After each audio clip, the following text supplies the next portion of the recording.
I want you to picture a very specific image in your mind. Right. A photograph. Yeah, exactly. It's a photograph taken in the fading twilight of the 19th century. You are looking at a man in profile, and his face it's entirely dominated by this heavy, thick, almost unruly mustache. It really is a striking feature. It is, but it's his eyes and his posture that really capture you. He looks physically broken. Completely hollowed out. Yes, he is enveloped in the profound, absolute quiet of his final years. This is a man whose mind has slipped away into this impenetrable silence, leaving behind only the shell of someone who once contained, a universe of thought. Right. I just want you to hold that stark, haunting image of Friedrich Nietzsche in your head for a moment. It's an incredibly heavy image to sit with, a deeply tragic one, I mean. Yeah. When you look at that photograph, you are looking at a man who has already crossed over into a void, a silence from which he will never, ever return.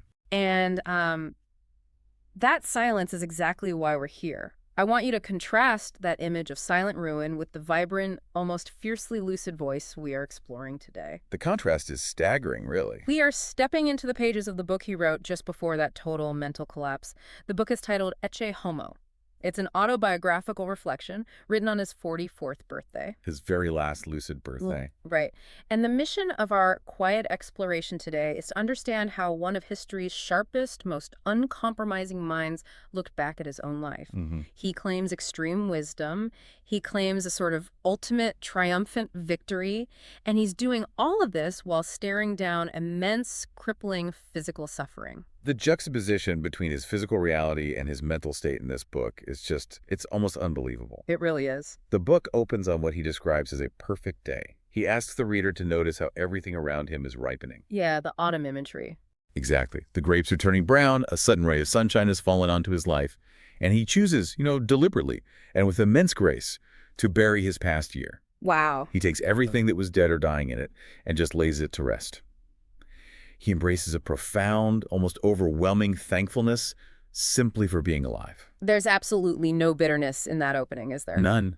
There is only the serene golden air of late autumn. It sets such a deeply contemplative stage for you, the listener, because, you enter this book perhaps expecting the roaring, thunderous philosopher who wants to smash idols with a hammer. The stereotype, right? Yeah, the stereotype. And instead, you are met with a man quietly counting his blessings in the autumn sun. But from this place of profound gratitude, he transitions into a genuinely bold claim. Very bold. He begins to explain the exact mechanics of why he is so wise, and he attributes this wisdom to what he calls his faithfulness. Yes, his faithfulness. He points to his dual origins, suggesting that he is, in a very real sense, both dead and alive. The paradox of his lineage. It is a brilliant, unsettling concept. He describes standing on both the highest and the lowest rungs of the ladder of life simultaneously. How does he break that down exactly? Well, he associates his father with the descending line of life. His father was delicate, lovable, but morbid. Morbid in what sense? Like someone who was only meant to pay a brief flying visit to this earth rather than actually inhabit it. His father died in his 36th year. Right. And then he associates his mother with the ascending line of life. That is the raw vitality that persists, the part that lives and grows old. So he contains both trajectories. Exactly. He claims that possessing both of these perspectives, the shadow of death and the fierce will to life, is what gives him a complete neutral objectivity. The eerie parallel with his father is what really caught my breath. Oh, the timeline. Yeah, the timeline. His father dies at 36. Yeah. And then in his own 36th year, the author reaches the absolute lowest ebb of his vitality. It's like a biological clock ticking. Exactly like that. He didn't die, but his body was dragged to the very precipice of existence. He describes being nearly blind, literally unable to see 3 paces in front of him. Terrifying. And he suffered from relentless, agonizing migraines. These weren't just headaches. They would last for 3 full days at a time, accompanied by violent nausea. He was essentially a shadow. A shadow. He describes living in sunless winters, just enduring the painful passage of time. You can just feel the sheer physical toll of that agony bleeding through his writing. Yeah. But this is exactly where his philosophy hinges on a concept that is entirely counterintuitive. Oh, so? He argues that this profound, devastating physical weakness actually granted him a unique kind of dialectical clearness. Dialectical clearness. Yes. In the midst of that severe pain, when his body was essentially failing him, he claims he was able to think through concepts with an absolute cold-blooded clarity. That feels so backwards, doesn't it? It does. But ideas that were too dense or abstract for him to grasp when he was healthy and robust suddenly became razor-sharp in the furnace of its suffering. I was trying to wrap my head around how that is even biologically or mentally possible, and I kept coming back to this idea.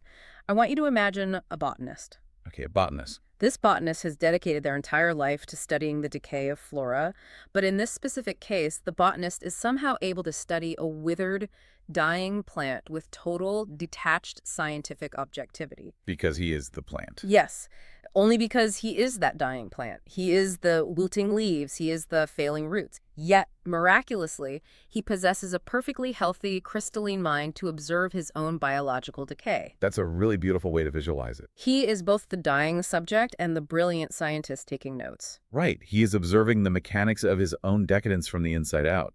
He has a front row seat to his own unraveling. The ultimate vantage point. And this inside knowledge is what leads to his fascinating critique of dialectical thinking itself. The critique of Socrates, right? Exactly. He famously critiques Socrates in the book, noting that he viewed the obsession with dialectic, this desperate need to logically dissect, rationalize, and argue every single point, as a symptom of decadence. Wait, let's unpack that for a second because it sounds really strange at first. It definitely goes against the grain. We usually think of logical reasoning of dialectic as a sign of a strong, healthy mind. Why would he call it a symptom of decadence? Well, think of dialectic like a mental crutch. A crutch. Yeah. When your body is fundamentally healthy, you act on pure instinct. You don't have to logically deduce every step you take. You just walk. Right, you don't rationalize your hunger, you just eat. Precisely. But when you are sick, when your physical instincts are failing you, you can no longer trust your body. You are forced to consciously, logically calculate your survival. Oh, wow, I see. That cold calculation is dialectical clearness. He recognized that hyperlogical defense mechanism in Socrates because he was experiencing it in his own moments of extreme sickness. So logic is a survival mechanism for the weak body. Exactly.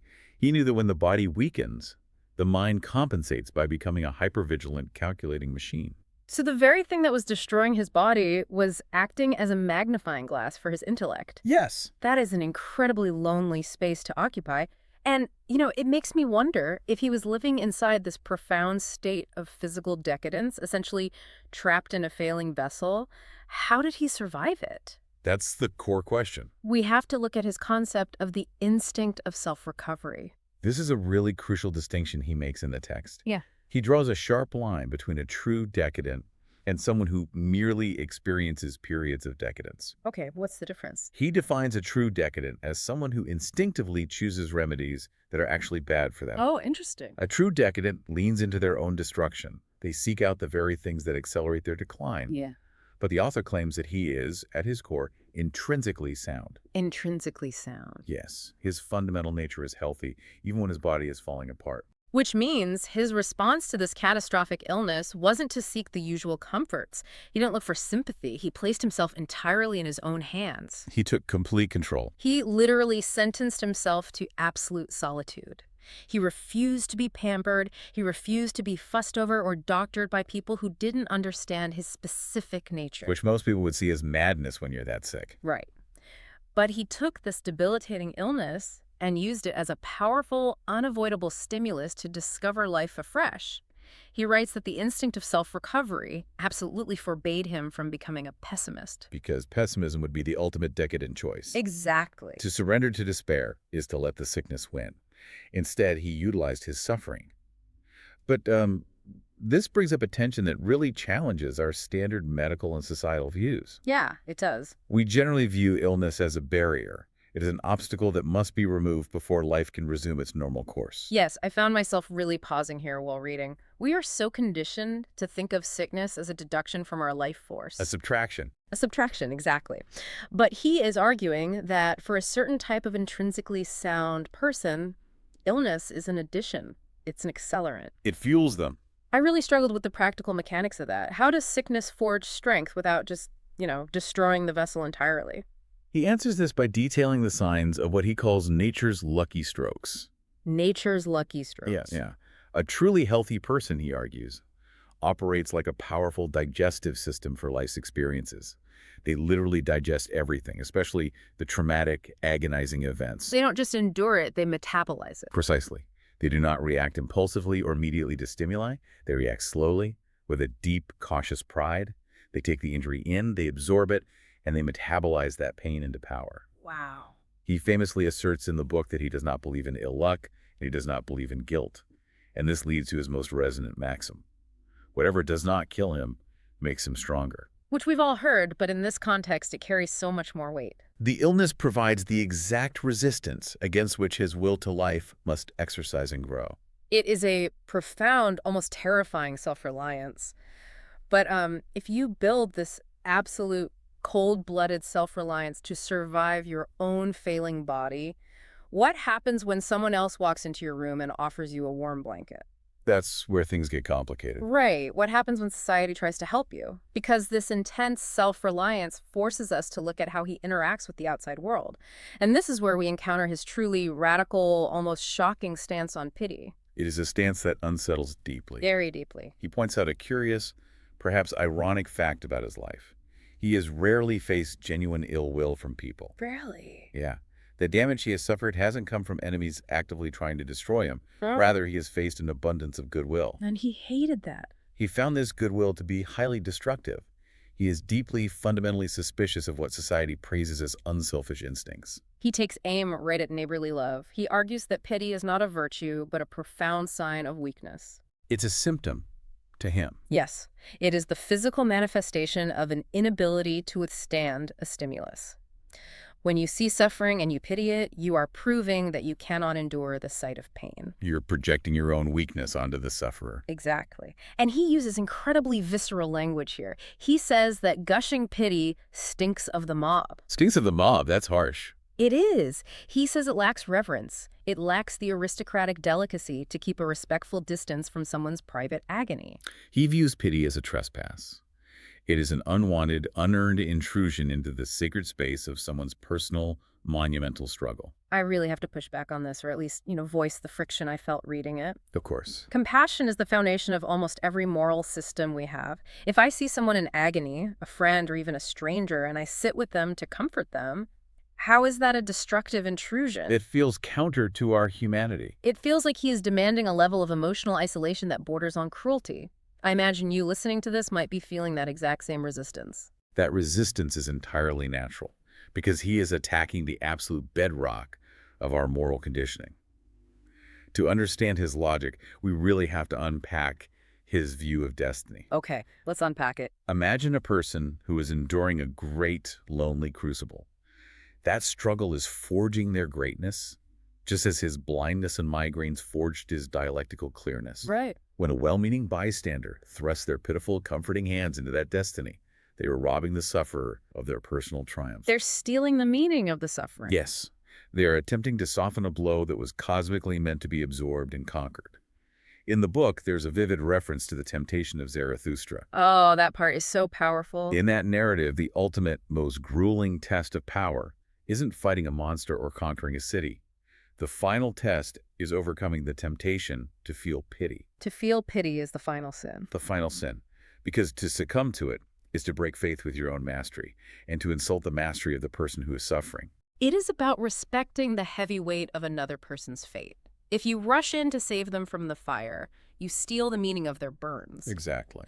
But if pity and goodwill are unwanted intrusions, it makes me wonder how he handles actual intentional offenses. When people actually do harbor ill will. Right. If someone does wrong him, if someone acts with genuine malice, how does he process that without succumbing to the bitterness that ruins so many lives? His approach to resentment is perhaps the most psychologically astute element of his entire philosophy. I would agree with that. He absolutely forbids self-defense in the traditional sense. Yeah. He forbids justification. He forbids retaliation as we normally understand it. He refuses to play the game. Exactly. When someone commits an act of stupidity or offense against him, he outright refuses to meet them on that low reactive ground. He uses this wonderful, almost domestic metaphor that I found so striking. He says he retaliates to stupidity with cleverness. He describes it as dispatching a pot of jam in order to get rid of a bitter experience. A pot of jam. And we really must look at the cognitive mechanism behind that pot of jam. Why does sending jam cure resentment? Because resentment requires you to be a victim. It requires you to feel powerless against the person who wronged you. Right. By setting the pot of jam, he is forcing his own brain to break the loop of victimhood. You cannot be a victim if you're acting like a generous, slightly condescending benefactor. That is so true. The jam is a physical intervention that tricks his own nervous system into releasing the anger. He reclaims the power dynamic instantly. That is just brilliant. He argues that direct, straightforward rudeness is actually humane. It's honest. But silent swallowing a grievance without expressing it is what truly destroys you. It eats you from the inside. He says silence makes one dyspeptic. It literally upsets the stomach. If you hold on to silent anger, it is akin to drinking a vial of poison and sitting in a chair expecting the other person to die. Well, the poison only works on you, Ex- because resentment is fundamentally a physiological poison. When you are offended and you cannot or will not react externally, that energy turns inward. It festers. It becomes a gathering wound that infects the blood. And he introduces a concept here that is vital to understanding his survival, Russian fatalism. Russian fatalism. Let's really sit with that, because it is a haunting, beautiful concept. Imagine you are completely stripped of all your energy. When illness or extreme adversity completely strips a person of their physical instinct to defend themselves, the desire for revenge becomes a toxic, infinite loop in the mind. You're too weak to act, but your mind is racing with anger. Yes. The only survival mechanism in that desperate, depleted state is to cease reacting entirely. How does he visualize that? He likens it to a Russian soldier in a terrible, freezing winter campaign. The conditions have become utterly unbearable. The march is too long, the mud is too thick, the cold is too deep. The soldier is at the end of his rope. The soldier doesn't fight the snow. He doesn't curse the sky or plot revenge against his commanding officers. He simply lays down in the snow. He accepts nothing more. He undertakes nothing more. He absorbs nothing more, just stopping. Letting the snow fall. Letting the snow fall. It is a surrender, but a highly strategic one. It takes immense discipline to just let the poison freeze. Precisely. It is a state of almost suspended animation, a conscious will to hibernate. Because the alternative is worse. Because the passion of resentment, the endless internal concoction of mental poisons and imaginary revenges, consumes a human being much faster than any physical disease ever could. Laying down in the snow is not giving up, then. No. In the most dangerous, depleted cases, it is the ultimate self-preservative measure. You stop the internal bleeding of resentment by refusing to react. You let your nervous system go cold so the venom cannot reach your heart. And when you synthesize all of this, his conquest over his physically rotting body, his absolute rejection of the mob's pity, his freezing out of resentment through Russian fatalism, you see the ultimate philosophical identity he forged from the ashes of his own life. He became something entirely new. He didn't survive the shadows to emerge as some pure, moralizing saint holding a tablet of rules. He became something entirely different. He became what he proudly calls a satyr. A satyr. He openly declares in the book that he is not a moral monster, but he is the exact opposite of what society has historically honored as virtuous. He entirely rejects the halo. He prefers to be a satyr, a creature of the earth and the forest of wild, unapologetic instincts over a sterile, denying saint. He embraces the physical, the real. He identifies as a disciple of the philosopher Dionysus, the god of wine, ecstasy, and the chaotic, beautiful, tragic reality of life. His business is not to improve mankind. He has absolutely no interest in setting up new idols for people to worship. None at all. His mission is to overthrow the old idols, to show that their legs are made of brittle clay. He believes that the lie of the ideal, the promise of a perfect, fictitious world, a heaven, a flawless utopia, has cursed actual reality. It makes us despise the here and now. Exactly. It has made us hate the very earth we walk on. He demands the profound, terrifying courage to face the truth of this flawed, painful reality without cowardice, without the mental crutch of a better world to come. Which brings us to the incredible paradox of his greatest gift to the world, the story of Zarathustra. Yes, the great paradox. We are so culturally used to prophets and saviors demanding absolute obedience. A typical savior steps down from the mountain and says, "Follow me, believe in me, and you will be saved." But he demands the exact opposite, and this is where the quiet intensity of his intellect really hits you. It really does. He creates this towering, majestic figure of Zarathustra, a teacher of ultimate truths. And what does Zarathustra do when he has finally gathered his devoted disciples? He begs them to leave him. He pushes them away. He gives them a specific, urgent instruction. He says, "Now I bid you lose me and find yourselves." Lose me and find yourself. He actively warns his own believers to be ashamed of him, to question him, to doubt his words. He tells them to take heed, lest a statue crush you. Lest a statue crush. He understands with absolute clarity that if his followers simply replace the old idols with a new statue of him, they have learned nothing at all. They just traded one crutch for another. They remain dependent. They remain weak. True knowledge, true mastery of the self, requires destroying the teacher. Lest a statue crush you. I mean, think about the immense gravity of that instruction. He's handing you the tools to build your own strength, but the final, inescapable test is that you must discard him. You have to walk alone. You must walk alone into the cold. As we draw our quiet contemplation of this book to a close, I want to leave you with one final haunting reflection from his text. The ultimate thought. A thought that encapsulates the immense, terrifying weight of what it means to be truly free and truly responsible in a world without safety nets. He writes that if a God were to descend to this earth, a true God, he would have to do nothing but wrong. That taking guilt, not just punishment, but the actual agonizing moral guilt upon one's own shoulders is the first and only true proof of divinity. And this is precisely where the intellectual thread we have been following forces a complete, almost brutal reevaluation of the foundational assumptions we hold about human morality. Right. We really have to look directly into the book's radical and frankly shocking proposition that resentment is not a moral failing. Exactly. It is not a sin of the spirit. It is not some, character flaw. No, not at all. The book systematically constructs this argument that resentment is, fundamentally and exclusively, a physiological sickness. A sickness, like a literal biological illness. Yes, the text describes it with clinical precision. It calls it a rapid wasting away of nervous energy. It is framed as an abnormal increase of detrimental secretions. Which means, specifically, the toxic secretion of bile directly into the stomach. It is a profound somatic shift. The text demands that you strip away the moralizing, judgmental lens through which society typically views a grudge. Because when someone wrongs you, the resulting anger is not a test of your spiritual fortitude. Exactly. It is a test of your biological resilience. And what requires careful attention here is how the book isolates resentment as the absolute greatest danger to someone who is already weakened or sick. Right. To a sick person, the book asserts resentment is the most natural propensity. It is. It is the easiest, most seductive trap to fall into, because reacting is simply easier than processing. But it is simultaneously the most lethal action one can take. Absolutely. And to truly grasp this mechanism, we must look at how the book elevates the Buddha. Oh, this part is fascinating. It holds him up not as a religious icon, right, but as a masterclass in physiology. Precisely.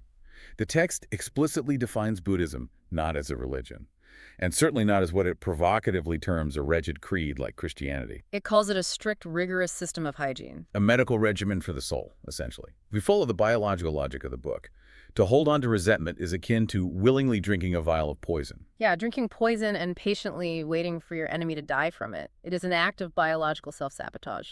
A sabotage that drains the exact nervous energy you require to heal. In this system of hygiene, the text quotes the teaching that not through hostility is hostility put to flight. Right. Through friendship does hostility end. But the author insists this is not a precept of morality. It is a precept of pure, unadulterated physiology. But wait, this raises a really profound logistical problem, which the author had to solve personally. The problem of awful circumstances. Yeah. How do you survive when you are entirely trapped? When you are surrounded by environments or climates or companions that you fundamentally despise, and your nervous system is already severely compromised? Because if reacting with anger secretes toxic bile, how do you endure without resorting to that toxic resentment? And that necessity gives birth to one of the most conceptually dense and frankly suffocating passages in the text. The idea of Russian fatalism. Yes, Russian fatalism. The book describes this as the ultimate defensive mechanism. Rather than revolting against a terrible situation, which would just expend precious, life-sustaining nervous energy on the futility of resentment. The author chose to freeze. They would hold tenaciously to insufferable conditions, places, habitations, and companions for years. It is a radical, almost terrifying acceptance of the unbearable. The ultimate sagacity, according to the text, is to regard oneself as a destiny. To look at your suffering and absolutely refuse to wish to be different, it is a state of deep, frozen preservation. Right. Think of a creature entering a state of hibernation during a brutal, seemingly endless winter. The heart rate slows down, the metabolism drops. Exactly. The creature does not rage against the snow, it simply ceases to expend energy. And the book notes something fascinating about this period. Anyone who tried to stir the author from this fatalism was seen as a threat. Oh, absolute threat. Anyone who violently tried to shake them awake into conscious rebellion or self-pity was instantly viewed as a mortal enemy. Because waking up meant feeling the cold. Yes, it meant feeling the resentment, which meant secreting the bile. Which, in that weakened state, meant literal death. It is a stunningly entrenched defensive posture. But biological winters eventually end. And from this deeply frozen fatalism, there is a necessary organic thaw. Because the book argues that strong natures cannot remain in hibernation forever. They actually need resistance to test their returning strength. They don't just tolerate obstacles, they actively seek them out. Right. So the transition from the frozen state of Russian fatalism to the active state of the combative philosopher is an intellectual necessity. And because this combative nature was born from such a fragile biological state, the warfare cannot be reckless. The book lays out a strict, almost chivalric code for this intellectual combat, defining 4 precise principles of war tactics. Let's break those down. First, attack only what is triumphant. Meaning, you must wait until an opponent is victorious, standing at the absolute height of their power and public adoration before striking. Exactly. Second rule, attack only where you stand entirely alone. You must compromise absolutely no one but yourself. It is a fiercely isolationist approach to warfare. Very much so. But the third rule is where the text method becomes chillingly clear. Never make personal attacks. Right. The book explicitly states that personalities are merely used as a magnifying glass. The author uses a specific individual to expose a general, elusive, and scarcely noticeable evil creeping through society. For example, you should note how the book uses the writer David Strauss. The author didn't despise Strauss, the man. No, Strauss was simply the strongest, most triumphant magnifying glass available to catch German culture red-handed in its intellectual complacency. Or consider how it uses Richard Wagner to expose the falsity of a modern culture that dangerously confuses the super-refined with the strong. Which leads directly to the fourth and perhaps most difficult rule to comprehend. Attack only where all personal differences are excluded. War must be waged entirely without personal grudges. In fact, the book makes the astonishing claim that attacking is a proof of goodwill and even of gratitude. It is a way of honoring a subject by deeming it worthy of your energy. This explains the text's deeply impartial, almost bizarre justification for its relentless attacks on Christianity. Yeah, the author claims to attack Christianity precisely because they have never had a fatal or negative personal experience with earnest Christians. The attack is purely philosophical, entirely devoid of personal resentment. This is fascinating. It's like a structural engineer testing a building. How do you mean? Well, if you are an engineer tasked with proving a flaw in a modern architectural trend, you don't kick a crumbling, insignificant brick in the alleyway out of anger. Right, you go for the main support. Exactly. You walk into the grandest cathedral and you strike the strongest, most celebrated load-bearing pillar. You strike the triumphant pillar just to prove a point about the invisible rot in the foundation. That is a perfect analogy. Mm-hmm. But there is a glaring tension here. What happens when this combative nature encounters the everyday world? Right. If your intellect is designed for macro warfare, how do you just walk down a crowded street? You suffer, viscerally and constantly. We have to connect this concept of intellectual combat to the author's excruciating physical sensitivity.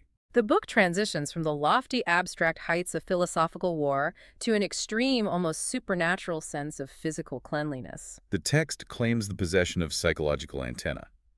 This is described as a sensitivity so acute, so violently hyper-tuned, that the author can literally, physiologically smell the entrails. Smell the concealed filth lying at the base of a human soul. The text leans heavily into that visceral olfactory imagery, smelling the concealed cowardice, the hidden malice, the petty jealousies. All the things that education or polite society has merely veneered over. It implies that every social interaction is an assault on the senses. And to survive this constant olfactory bombardment of human baseness, the book relies on a powerful metaphor. The author describes himself as needing to constantly swim, bathe, and splash about in perfectly transparent, shining water. Here we arrive at the profound tragedy presented in the text. We are taught that empathy is a virtue. But for this specific type of hypersensitive mind, humanity does not consist in the beautiful, empathetic act of understanding others' feelings. No, humanity is the agonizing process of enduring the loathing of understanding them. Empathy is not a bridge. It is a burden of disgust. Which perfectly contextualizes the desperate flight to the heights of solitude. The text quotes the poetry of Zarathustra to illustrate this deliverance from loathing. You can hear the immense cooling relief in the words. When it describes flying to the loftiest heights where the spring of joyfulness gusheth forth. It paints this vivid, isolating image of a nest built on the tree called future, where eagles bring food in their beaks. And importantly, this is food that would literally burn the mouths of the unclean. The height they retreat to is described as an ice cavern to the bodies and the spirits of the rabble. It is a purity that can only be achieved through extreme freezing isolation. But as we stand in this ice cavern, breathing the crisp air of the future, we encounter the most profound paradox in the entire text. It's a huge pivot, because for someone living on these lofty, icy peaks of thought, you would expect discussions of the cosmos, of eternity, of the divine. Instead, the book suddenly and violently pivots to the intensely physical, the absolutely mundane. The author claims to know more than other people, to possess a superior cleverness, precisely because they entirely ignore the traditional great questions of humanity. It is a breathtaking dismissal. The book casually brushes aside massive theological and philosophical concepts. God, the immortality of the soul, sin, salvation, all of these are just discarded. Even the prick of conscience is dismissed as a sort of biological evil eye. The text labels these grand ideas as clumsy, rude prohibitions on thinking. They are non-questions, hallucinations born of sick bodies. Instead, the book insists that the true, singular question upon which the entire salvation of humanity depends is, nutrition. Nutrition. It is a staggering philosophical maneuver that forces you to look at your plate rather than the heavens. The book argues that all the missteps of human history, all the neuroses, the religious fanaticism, and the false idealisms can be traced directly back to the intestines. We must deeply unpack the mechanism behind the text's hilariously brutal yet deadly serious critique of European diets. The book entirely blames the much-vaunted idealism of German culture on bad food. Because idealism, in this context, is just a symptom of a brain starved of energy. The blood is trapped in the stomach trying to process sludge. The text specifically lists the dietary crimes responsible for this cultural decay. Serving soup before the meal, which dilutes the gastric juices. Boiling meat until it is shredded to pieces, requiring no vital chewing. Cooking vegetables with heavy fat and flour. And the degeneration of pastries into dense, indigestible paperweights. Add to this what the text calls the absolutely bestial postprandial drinking habits, the liters of beer that plunge the body into lethargy. And you arrive at the book's stark conclusion. German intellect is indigestion. It can assimilate nothing. It can only produce heavy, brooding, flatulent philosophies. The causality is entirely physiological. If the nervous energy is perpetually engaged in a desperate, losing battle with shredded meat and beer, the brain cannot produce crystalline, sharp thought. The author even confesses that their own early embrace of Arthur Schopenhauer's bleak philosophy and the earnest decision to renounce the will to live was not a spiritual awakening. No, it was actually just the biological result of the terrible cooking in vogue at Leipzig. The philosophy of pessimism was just acid reflux. And it's not just Germany that suffers. The text dismisses the English diet as a return to nature amounting to cannibalism, claiming it gives the intellect heavy, plodding feet. The only salvation, the only diet that supports a nimble mind, is the cuisine of Piedmont. It's as if the book is arguing that a philosophical breakthrough is entirely dependent on your gastrointestinal tract. The granularity of this mundane theology is astonishing. How do beverages and weather factor into this incredibly strict system? Because the book treats them with the same life-or-death gravity as the food, they are equally vital determinants of destiny. The text sets out uncompromising, mathematically precise rules for beverages. Alcohol is strictly forbidden. A single glass of wine or beer is enough to turn life into a valley of tears. The nervous system of a genius simply cannot afford the depressant effect. Though the book does offer a charmingly contradictory anecdote from youth, noting that while small amounts of alcohol made him ill, large quantities turned him into a rollicking tar. Allowing him to write long, brilliant Latin essays emulating Sallust at the venerable school of Forta. But for the mature, calculating thinker, water is supreme. Specifically, the running, mineral-rich brooks of Neisse, Turin, and Sils. And the strictures on hot drinks are just as precise. Coffee is out. It spreads darkness over the nervous system and makes one gloomy. Thick cocoa, miraculously fed from oil rather than milk, is preferred. Strong tea is permitted, but only in the morning, and it must not be the least bit too weak. If it lacks that astringent strength, it will indispose the stomach and ruin the intellectual output for the entire day. This physiological hyper-awareness extends seamlessly to climate. The text argues that location is destiny. A brilliant mind planted in the wrong soil will simply rot. Genius is biologically conditioned by exceptionally dry air and a pure sky. Why? Because dry air facilitates rapid organic functions. It keeps the metabolism firing and the nervous energy flowing outward. The book meticulously lists the requisite geographies: Paris, Provence, Florence, Jerusalem, or Athens. Ignorance of this climatic necessity, driven by the blind romantic idealism that insists the mind can conquer any environment, led to what the author considers a tragic waste. A waste of their own youth in the damp, heavy, ill-starred climates of Naumburg, Leipzig, and Bâle. So, if we accept this premise, we must shift from the physical diet of food and dry air to the intellectual diet. Because the book argues that just as the wrong food causes physical indigestion and ruins the blood, the wrong reading habits cause severe intellectual decay. The instinct of self-preservation must be violently active in the library as well. Yes, self-preservation is reframed in the text primarily as a defensive instinct. It is the sheer energy required to constantly say no. To keep things at a distance, to refuse to react. Every single time you react to an external stimulus, whether it's an insult on the street or a sentence in a book, you discharge precious strength. The text warns that if you don't defend yourself against the influx of external ideas, you become like a hedgehog. Forced to waste all your vital energy, just maintaining your defensive prickles, leaving nothing for creation. Think of the modern compulsion to constantly consume information. The endless algorithmic scrolling through feeds, the rapid consumption of articles and opinions. The book diagnoses this exact malady through its devastating critique of the modern scholar. The text describes a philologist who handles 200 books a day. By constantly reading, by constantly processing the thoughts of others, this scholar loses the capacity to think for themselves. They become a mere reacting medium, exhausted by constantly saying yes or no to matter that has already been digested by someone else. The imagery used is striking and deeply pitiful. These scholars are compared to wax vestas or matches. A match is entirely incapable of producing a spark from within itself. It must be vigorously, violently rubbed by a book before it gives off a momentary borrowed light. To wake up early in the morning, at the break of day, in the sacred dawn of your own returning strength, and immediately read a book is described by the text as positively vicious. It is a crime against your own potential. Consider the absolute terror of this proposition for you, the listener. The book is telling you, someone who is actively seeking out knowledge, that consuming too much information permanently destroys your capacity for original thought. The text dictates that during periods of what it calls spiritual pregnancy, when an idea is forming in the depths of your mind, you have to completely wall yourself in. You cannot let a single strange thought steal over the wall and contaminate the gestation. That is precisely the architectural defense required. The book dictates that reading should never be a primary active pursuit.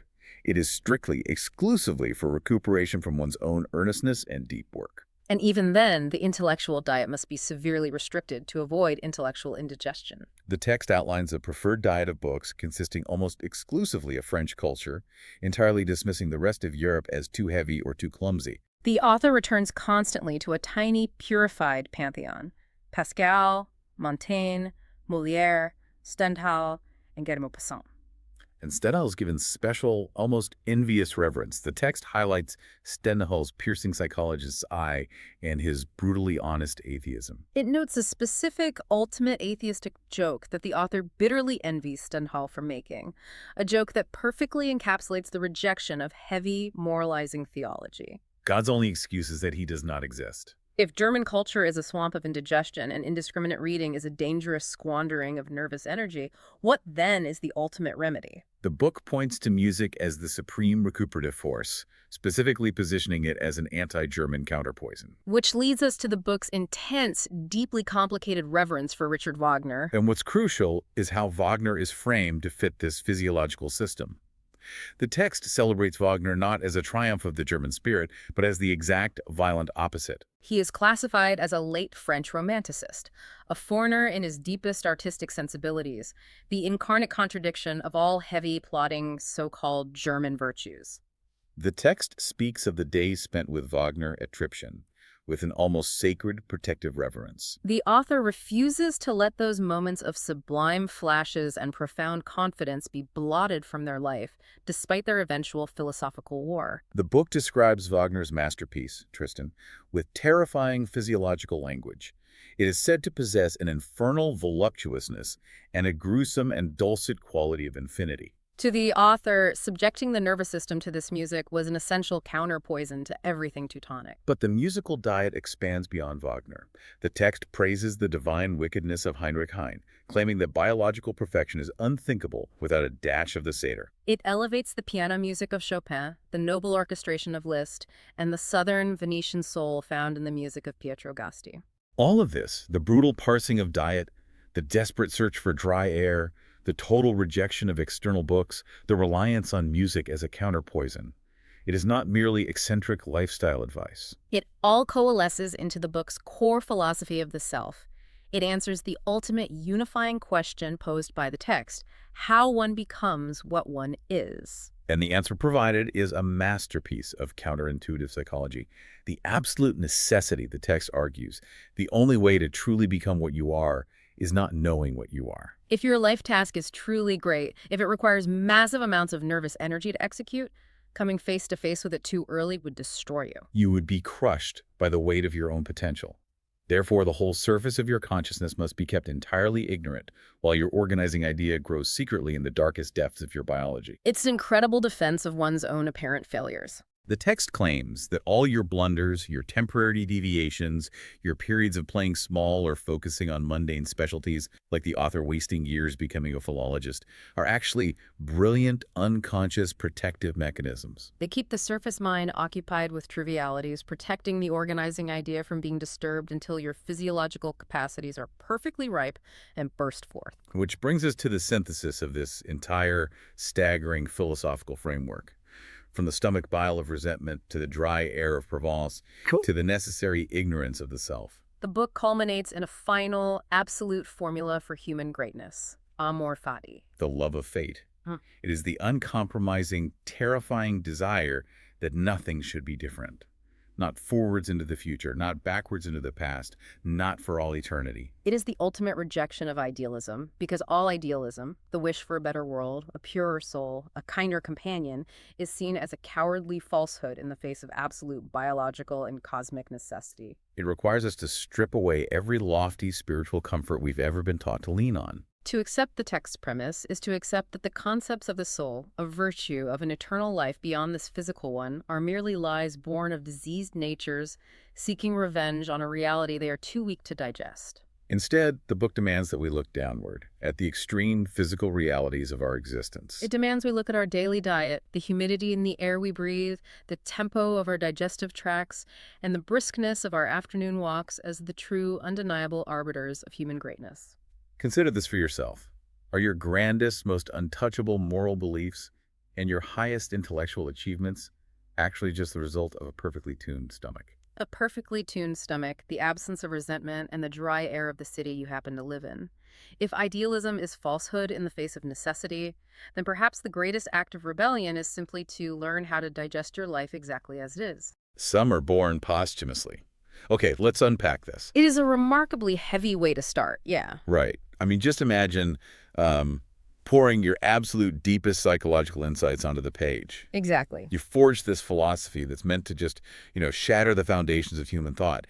And then you realize with chilling clarity that no one in your current century is physically capable of understanding a single word you've written. Yeah, that isolation it's profound. It is. That is the exact isolating reality the author was confronting as we open this section of the book.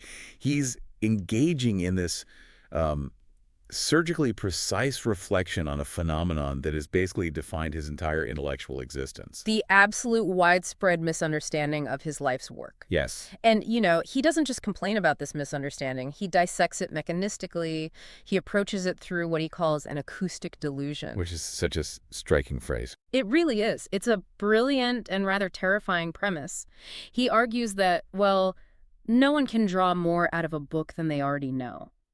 A person simply has no ears for that to which their own life experience has given them no access. Right. I think of it like a dog whistle. Oh, that's a good way to put it. Or some highly specific auditory frequency, If a book expresses a landscape of experiences, a depth of suffering, or a pinnacle of psychological observation that exists entirely outside your personal frequency range, you don't just misunderstand the text. No, you experience a literal acoustic delusion. Exactly.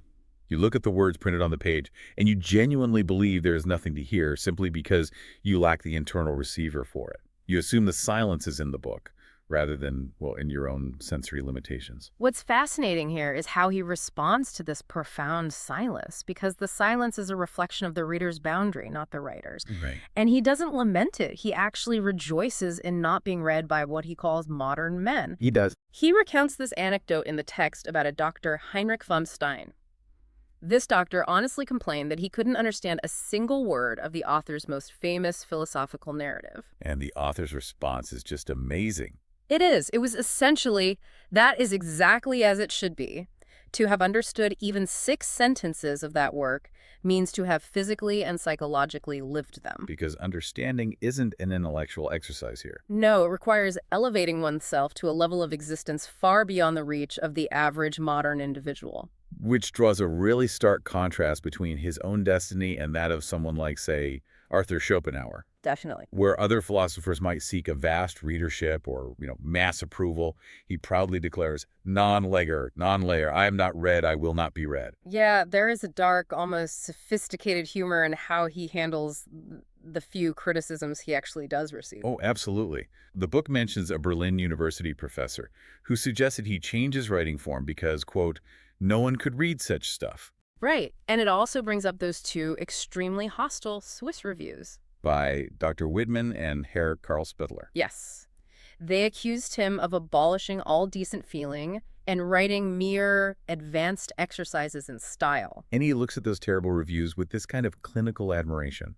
He realizes these criticisms are perfectly inverted truths. He notes that to understand his actual intent, one merely had to transvalue all values of their critiques. Okay, let's pause there and explain that mechanism, because it is central to the entire book. No. What does it actually mean to transvalue a value in this context? It means flipping the moral polarity of the concept. Right. So when the critic accuses him of abolishing all decent feeling, the critic views decent feeling as a positive moral good and abolishing it as an evil. That's the standard modern view. Exactly. But to transvalue that, the author looks at what the critic calls decent feeling, pity, conformity, modern morality, and diagnoses it as a sickness. A weakness. Yes, a weakness. Therefore, abolishing it isn't a flaw, it is the ultimate cure. The critic is accurately describing what the author is doing, but the critic's moral compass is pointing south while the author's points north. Because of that acoustic delusion. Precisely. It ensures that those who think they understand him merely project their own idealist image onto his work, while those who grasp nothing deny his value altogether. And because the modern reader lacks the receiver for this raw reality, they naturally try to force his most famous and perhaps most dangerous concept into a box they can understand. Yeah, they try to sanitize the Superman. Right. That acoustic delusion perfectly explains why this concept is universally misinterpreted. It is entirely stripped of its fangs by readers who simply cannot bear its actual weight. The text meticulously breaks down how he explicitly rejects any interpretation of the Superman as an idealist type. The modern mind desperately wants the Superman to be some higher kind of man, right? Like half saint and half genius. I'm moral savior, yeah. But furthermore, he expresses utter contempt for the learned cattle who have tried to tie this concept to Darwinism. As if it were merely biological evolution. Wait, so if he's explicitly rejecting the idea of the Superman as an elevated moral saint, what exactly is he driving at? Well, the book mentions he mocks the historian Thomas Carlyle's hero cult as an unconscious swindle. Oh, yeah. And to drive the point home, he notes that he once whispered to a man that if one were looking for the Superman in history, one would be far better off looking at Cesar Borgia. Rather than in the pure ascetic figure of Parsifal. Right. Cesar Borgia was famously ruthless, cunning, and fiercely ambitious. Why point to a monster over a saint? Because that ruthlessness is exactly the point. He is stripping away our moral safety nets. Borgia possessed immense vitality. A raw will to power. Yes, a sheer, unadulterated will to power. And he wasn't paralyzed by the decent feelings that the author just transvalued. When the author whispered that to his listener, the listener simply could not believe his ears. The frequency was too alien. Exactly. The author is asserting that the voice speaking through his works is not merely that of a philosopher analyzing abstract concepts. It's the voice of an unparalleled psychologist performing open-heart surgery on human nature, but without anesthesia. A perfect way to put it. And that psychological scalpel cuts down to the very bone of human interaction. The author categorically dismisses the concepts of altruistic and egoistic actions as pure psychological nonsense. He claims that the ego itself is a supreme swindle. Yeah, an ideal that simply doesn't exist in the way we think it does. But here is where I struggle and where I think anyone reading the book struggles. Okay. So what does this all mean? He argues that morality has falsified everything in the human psyche, root and branch, to the point where it has committed the ultimate absurdity of calling love unselfish. How do we intellectually process this total unyielding dismantling of human empathy? How is empathy a swindle? This raises an important question, and to understand that, we have to look at how he views traditional morality. He calls it the source of mankind. Circe, right, the mythological seductress who turned men into beasts. Exactly. In his view, morality has demoralized everything, poisoning our understanding of our own motives. We are taught that to love is to sacrifice ourselves, to be unselfish, to diminish our own ego for another. And he sees that as a problem. A catastrophic weakness. Unselfishness is a myth perpetuated by those who lack a strong self. True connection, in his psychological framework, cannot flow from a place of self-negation or objective emptiness. So you have to be whole first. Right. To love, a person must first be firmly poised. They must stand securely on their own two legs. It requires a massive surplus of self. And it is here that we really must maintain a highly objective, calm tone, because the book delves into the author's severe, highly controversial claims regarding gender and love. Yes, we have to unpack these concepts impartially, as they are crucial components of what he calls his Dionysian patrimony. And his overarching war against idealism. The author defines love, fundamentally, as war. In its foundation, he states, it is the mortal hatred of the sexes. He views the natural order of things as an eternal conflict, where the woman actually holds the foremost rank due to her inherent nature. However, he diagnoses the modern struggle for equal rights as a literal symptom of physiological disease.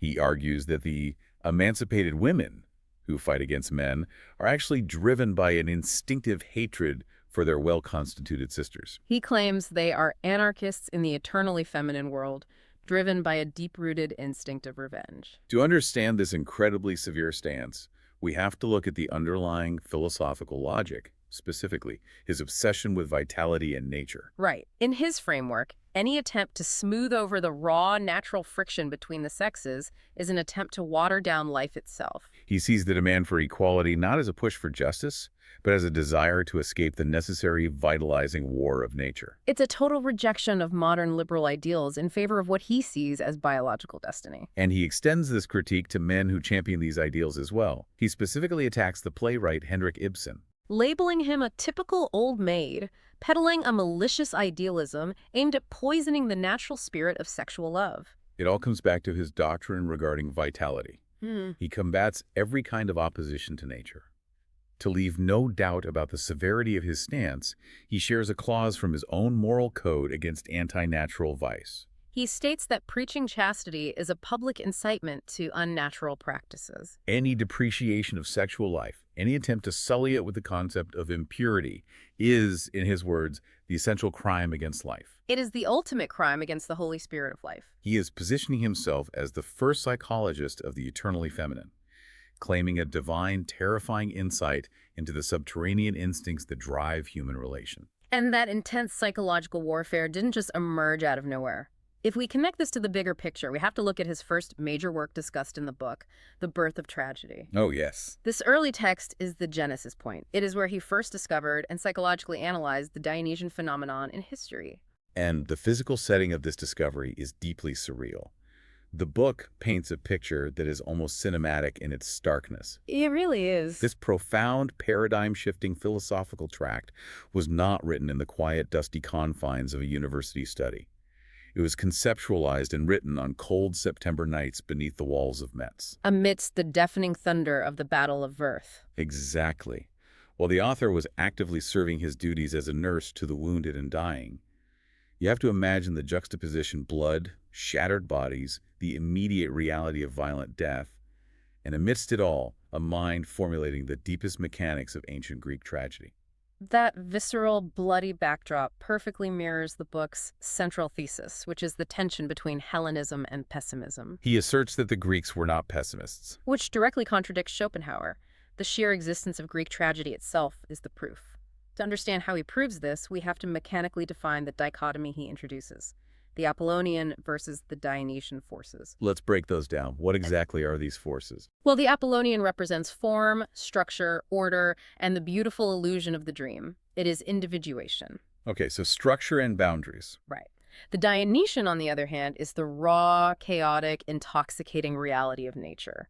It is the tearing apart of boundaries, the ecstatic and sometimes terrifying unity of all things. And Greek tragedy, he argues, achieved greatness by perfectly fusing these two opposing forces. But perhaps the most revolutionary aspect of this book is its attack on Socrates. Yeah, this is wild. For the first time, Socrates is presented not as the pinnacle of Western reason, but as the ultimate decadent. The very instrument of Greek dissolution. How does rationality cause dissolution? I mean, we are taught that Socrates brought logic and reason to a chaotic world. Socrates championed reason versus instinct, demanding reason at any cost. He believed that to be good, one must be rational. The author identifies this as a dangerous, life-undermining force. Rationality, when it suppresses the raw, chaotic instincts of life, is a symptom of decay. It is an escape from the tragic reality of existence into a sterile world of pure logic. Because Socrates couldn't handle the Dionysian terror, so he retreated into reason. Precisely. Which brings us to the author's ultimate definition of the Dionysian state. It is not merely about revelry or intoxication, as we often use the word today. No. It is the absolute, exuberant yay-saying to life. And this means accepting everything. It is a yay-saying free from all reserve, applying equally to profound joy and to unbearable suffering. To innocence and to guilt, to creation and to terrifying destruction. He notes that the text is profoundly silent on Christianity because Christianity is just profoundly nihilistic in his view. It denies the aesthetic, earthly values that tragedy celebrates, promising a better world after death instead of affirming this one. So I turn to you, listening to this right now. The author posits that it requires an immense, almost terrifying strength to look at the raw, bloody, tragic terror of existence and say yes, without hiding behind the comforting lies of idealism or the promise of an afterlife. Do you have that superfluity of strength required to affirm reality exactly as it is? Or do you find yourself standing in need of what he calls the self-preservative lies of the weak? That demand for immense strength is precisely what fueled his pivot from the ancient Greek world back to his contemporaries. Having defined the heights of Greek tragic wisdom, he turned his gaze upon his own era. Yes, the text details how he turned his supple wrists and drawn sword against German culture itself in the 4 essays composing Thoughts Out of Season. The tone of these essays is described as thoroughly warlike. He unleashes an absolute, unmitigated contempt for everything his nation was celebrating at the time. The Empire, the Chancellor Bismarck, and the recent massive triumphs of the Franco-Prussian War. He makes a crucial, highly controversial distinction that the public completely missed. Military victory does not prove cultural superiority. In fact, he argues that the modern pursuit of scientific study and the division of labor, fueled by this nationalistic pride, were turning life into a diseased, dehumanized piece of clockwork. He didn't just attack abstract concepts either. He targeted specific cultural idols. The text details his devastating intellectual assault on David Strauss, a highly respected theologian and writer. The author publicly labels Strauss a Philistine of culture. Which is a deeply insulting term he coined that actually entered the current language of Germany thereafter. A Philistine of culture is someone who believes they possess high culture, but actually only possesses a sterile, self-satisfied imitation of it. He exposed the smug self-contentment of a victorious nation, declaring that their military win was not a red-letter day for culture, but potentially the very opposite. Tracing this timeline leads us to a massive internal shift. After launching these outward attacks on Strauss and the Empire, the author experiences a profound personal crisis. Which ultimately leads to the creation of the book Human All Too Human. Here's where it gets really interesting. The mechanism of this crisis brings us right back to the acoustic delusion we discussed at the beginning. The catalyst is pinpointed to a highly specific, visceral scene recorded in the text. We find the author at the first musical festival at Bayreuth.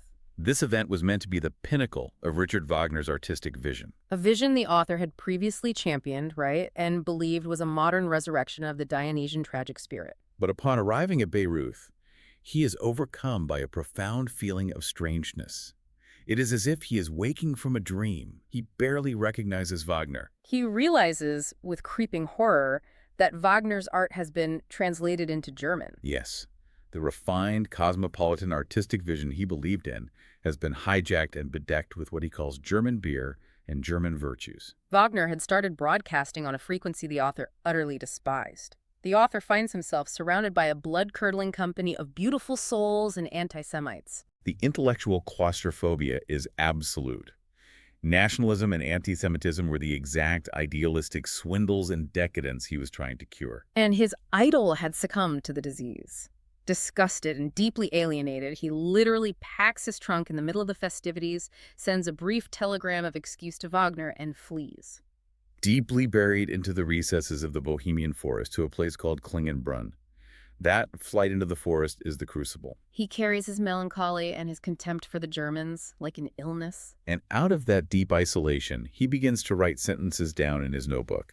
He is purging himself of everything foreign to his nature. He is surgically excising his own lingering idealism. The resulting book, Human, All Too Human, is described as the memorial of this crisis.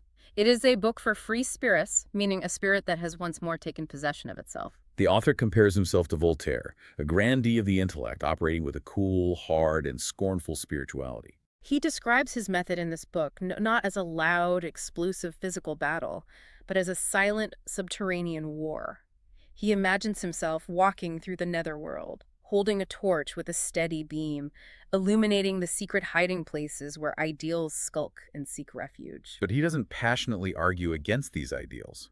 It is a war without powder, smoke, or contorted limbs. Let's explore how he actually combats them. Right. Instead of refuting the ideal, he lays it upon ice. That metaphor is chillingly precise. Freezing an ideal doesn't destroy it violently, it stops it from moving. It suspends it. It removes all of its emotional heat and comforting warmth.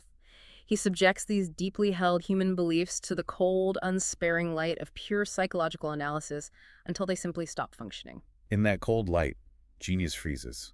You turn the corner, and the saint freezes. Under a thick icicle, the hero freezes. Even pity and conviction are cooled until they are rigid.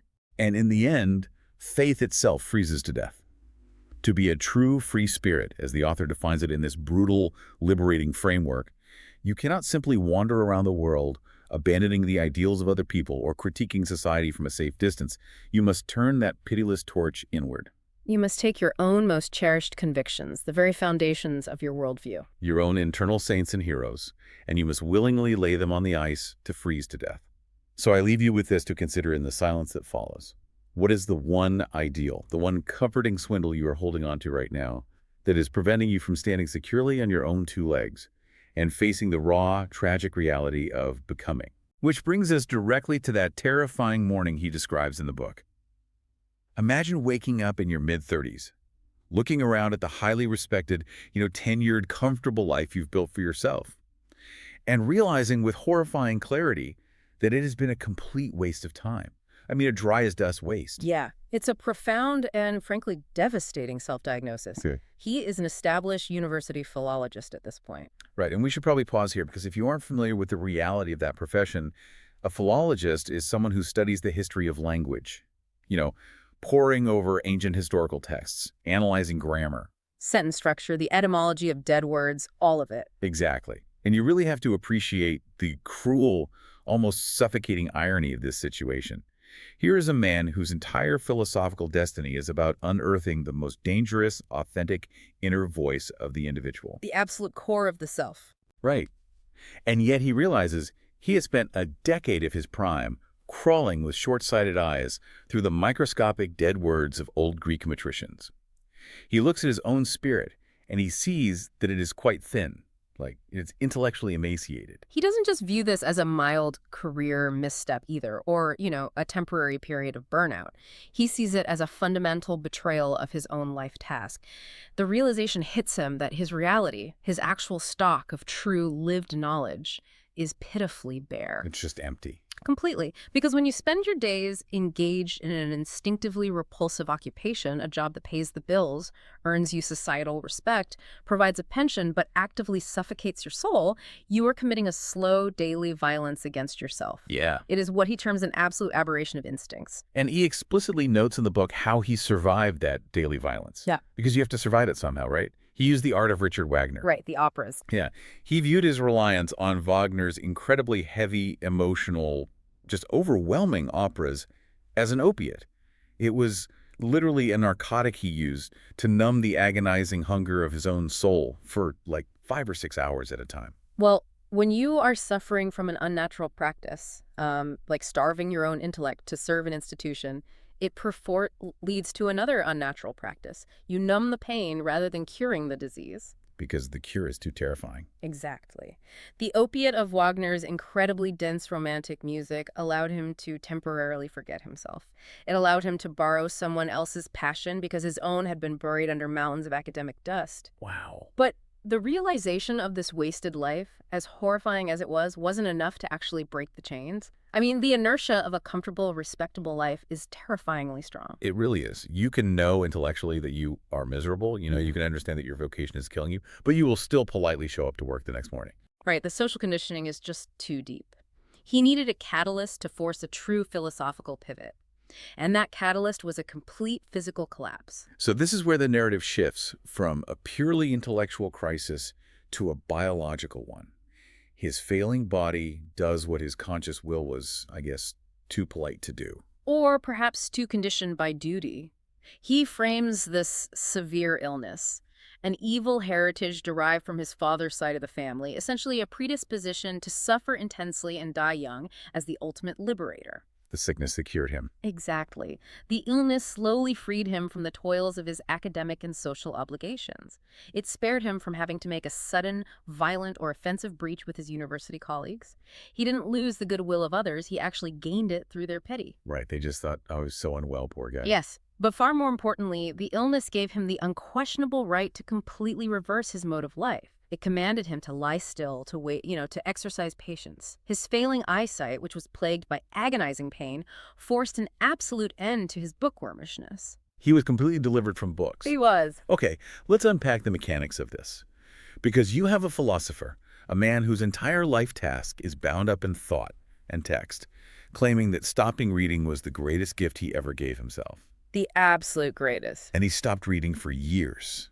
To put this in a modern context, it's like someone today going on an extreme multi-year digital detox. That's a really good way to look at it. Imagine completely unplugging from the internet, from social media, from the endless news cycle, just to finally be able to hear your own inner voice over the constant deafening noise of everyone else's opinions. That modern parallel captures the exact psychological mechanism at play. In the book, he describes his nethermost self as having been entombed. It had grown entirely dumb because it was forced to perpetually listen to other selves. Just constantly consuming it. Yes. That is his mechanical definition of what reading actually is. The subjugation of your own inner voice to the relentless, demanding voices of others. By being forced into physical darkness, into agonizing migraines and near blindness where reading was physically impossible, that entombed self was finally granted silence. And it slowly wakes up. It does. Slowly, it awakened.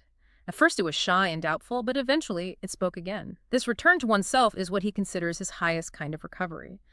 The physical cure was merely a secondary result of this profound spiritual realignment. Which is just incredible. And the immediate fruit of this painful isolation was the work Human, All Too Human. Yes. And he dictated that entire book to his devoted friend Peter Gast in Sorrento. You have to picture this scene to really grasp the transition. He is in extreme physical pain, his head literally wrapped in bandages, sitting in darkened rooms to protect his failing eyes. Just sensory deprivation, essentially. Right. While Gast acts as the composer, catching the raw words of a man who is finally speaking from his own unburdened soul. Yeah. This specific work put an abrupt end to all his prior idealism, all the superior bunkum and beautiful feelings that had previously infected his being while he was under the spell of Wagner in academic life. It's a total purge. A total purge, which leads directly to the symbolic severing of his past. He sends this newly minted, fiercely independent, fiercely cold book to Wagner. And entirely by chance, at the exact same time, Wagner sends him a splendid copy of the text for Parsifal, complete with a highly pious inscription. The famous crossing of swords. The two books literally cross in the mail. And upon receiving Parsifal, the author realizes the unbridgeable psychological gulf that is open between them. Parsifal is a work drenched in Christian piety, in pity, in submission. In the renunciation of the physical world. Exactly. It represented everything the author had just physically and spiritually purged from his system in those darkened rooms in Sorrento. The silence between the two men afterward was profound. They both felt the ominous note of two swords crossing in the dark. The friendship was permanently dead. But, you can't just destroy the bedrock of your past and leave a vacuum. He has shed this heavy armor. He survived the physical collapse, and he severed ties with his greatest narcotic. Right, the space is clear. Once he clears that space, his newly liberated mind is violently forced to build something to replace it. And his writing turns into something entirely unexpected.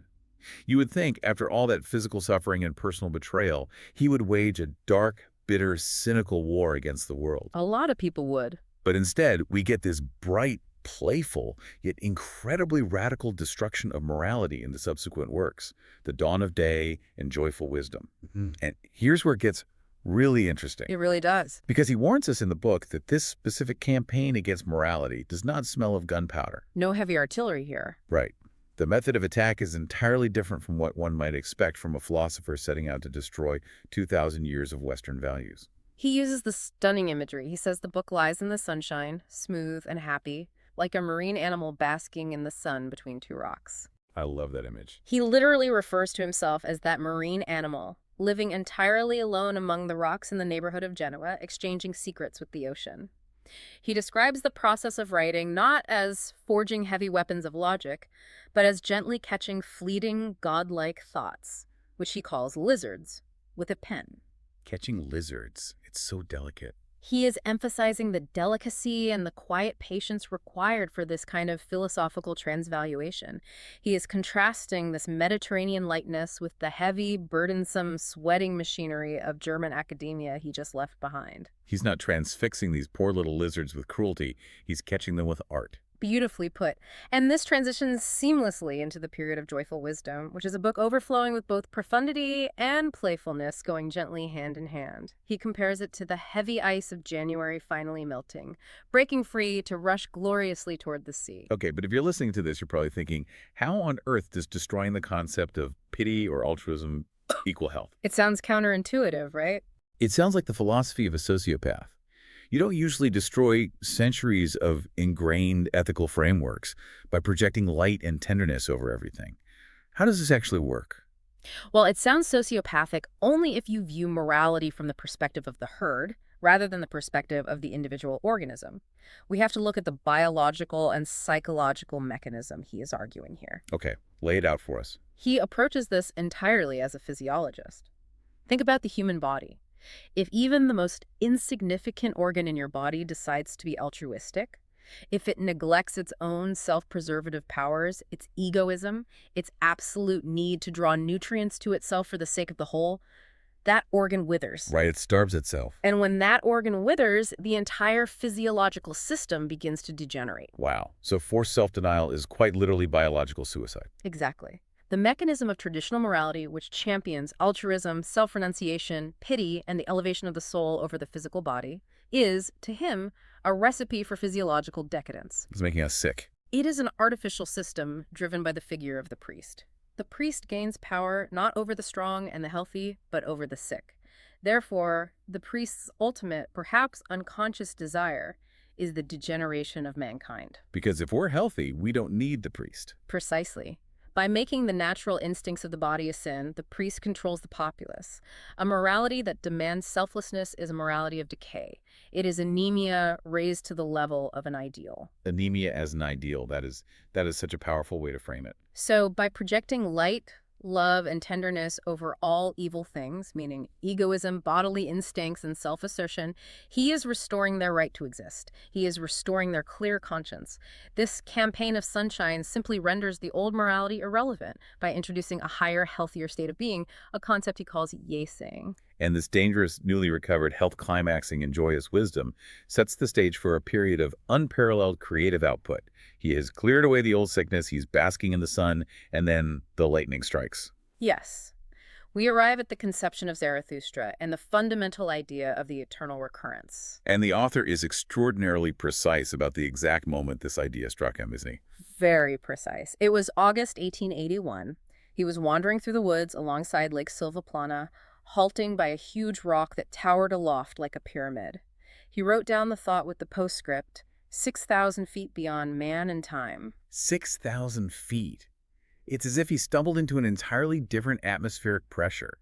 He notes there's an 18-month gestation period for the book after that moment, even joking that, to Buddhists, this time frame might suggest he is actually a female elephant. Right, the elephant joke. But when the inspiration finally pours out of him, the physical description he provides in the book is staggering. He asks as if anyone at the end of the 19th century even understands the word inspiration anymore, and then defines it as this sudden lightning flash. An uncontrollable ecstasy. Yes, that brings floods of tears. He describes a rhythmic necessity, a visceral feeling of words and metaphors flying to him like flatterers, caressing him, begging to be ridden. He's walking for 7 to 8 hours over the hills of Nice, completely tireless. His muscular activity was greatest precisely when his creative energy flowed most plentifully. He describes a feeling of being utterly out of hand, experiencing fine thrills and titillations descending to his very toes. Just a full-body experience. He explicitly waives the question of the soul entirely in this state. He insists that it is the body that is inspired. It is an overflow of light so immense that the painful and gloomy parts of existence are no longer antitheses. They are required as necessary contrasting shades of color in this blinding illumination. Wait, setting aside his poetic ideals for a second. Walking for 8 hours, trembling, crying uncontrollably, feeling literal titillations down to his toes, and believing words are flying to him like flatterers. I mean, from a modern psychological perspective, he sounds like a man having a severe, dangerous, manic episode. A clinical psychologist today might very well diagnose it as such, but he entirely embraces the danger of that absolute psychological extreme. He refers to himself and his peers as the Argonauts of the ideal. Argonauts, exploring the absolute edge of human capability. Exactly. When you experience this level of humanly superhuman well-being, the ordinary aims, the earnestness, and the pieties of modern man seem not just irrelevant, but incredibly amusing. This is the absolute core of the Dionysian concept the author outlines in the book. And Dionysus is a figure of extremes, right? Yes. Dionysus unites two seemingly contradictory states. On one hand, you have the hardest, most terrible grasp of reality, the hammer raging ruthlessly against the stone to free the image of the Superman, the being free of the sickness of the herd trapped within. The hammer. But on the other hand, you have the lightest, most transcendental joy. He is not just a hammer, he is a dancer. He bears the heaviest destiny, yet remains the brightest of spirits. It makes me think of a deep-sea diver. Like, he has descended to a depth of philosophical truth where the pressure would instantly crush a normal human ego. His psychology has completely adapted to survive in that abyss. That's a great analogy. He's swimming around down there in the dark, perfectly fine. But the tragedy of the diver is that he can never just casually float back up to the surface to interact with normal people. If he tries to ascend to the shallow waters of everyday human interaction, he's going to get the psychological bends. His blood will boil. Exactly. He has achieved this state of great healthiness in the deep, but it has rendered him entirely incompatible with the surface world. He has to survive the aftermath of his own creation. And this is what he terms the rancor of greatness. It is an agonizing psychological burden. The deed, the masterpiece, once it is completed, turns immediately against its author and crushes him. It crushes him. Yes, he becomes weak. He can no longer endure his deed or look it full in the face because he realizes that the knot of human destiny is now attached to it, and he is forced to bear that unimaginable weight on his own shoulders. The isolation he describes following this is chilling. He calls it an uncanny silence. He says solitude has 7 skins, which nothing can penetrate. 7 skins. You can't reach him. He goes among men, he greets friends, but their looks no longer bear a greeting. He encounters revolt from almost everyone who comes near him, because nothing inflicts a deeper wound on ordinary people than suddenly making them feel the vast, unbridgeable distance between you and them. People resent greatness when it highlights their own smallness. Right. And because all of his defensive forces have been completely spent on this creative act, his nervous system is completely stripped of its everyday armor. There's this incredibly specific, almost bizarre anecdote in the book where he talks about sensing a herd of cows before he could possibly see them. Ah, yeah. Simply because there was a shift in him to milder, more humane sentiments, and the cows communicated warmth to him. It highlights how raw, how painfully exposed and porous his boundaries had become to the physical world around him. He is functioning entirely without skin. To truly understand this agony, one must look at the Night Song, which he composed in a lonely room in Rome. It is the immortal plaint of a being who is condemned never to love because he is overflowing with too much light and power. He has too much to give. Right. He writes, "Light am I, would that I were night, but in mine own light do I live. Ever back into myself do I drink the flames I send forth." Wow. This is the tragedy of the sun. The sun gives light, it nourishes all the creatures of the gloom, but it can never receive warmth itself. It is forever surrounded by the icy void of space. Forever cold. This is the profound melancholy of the Dionysian spirit. It is a being so overwhelmingly full of power that it actually thirsts for darkness. It longs to be empty, to be able to steal and take rather than being cursed to endlessly give. He says his hand has grown callous from distributing, and his joy in giving died with the deed itself. So having touched the sun, having reached this unbearable peak, the author has to return to Earth. He has to clear the ground for his new philosophy. The yay-saying part of his life task is done. Now he transitions from the creator back to the destroyer. Yes. The focus pivots sharply to the book Beyond Good and Evil. The negative portion of his work begins, the transvaluation of all values, the preparation for the Great War. This book is a radical criticism of modernity, attacking modern sciences, modern arts, and modern politics. He takes specific aim at all the things the modern age is so proud of.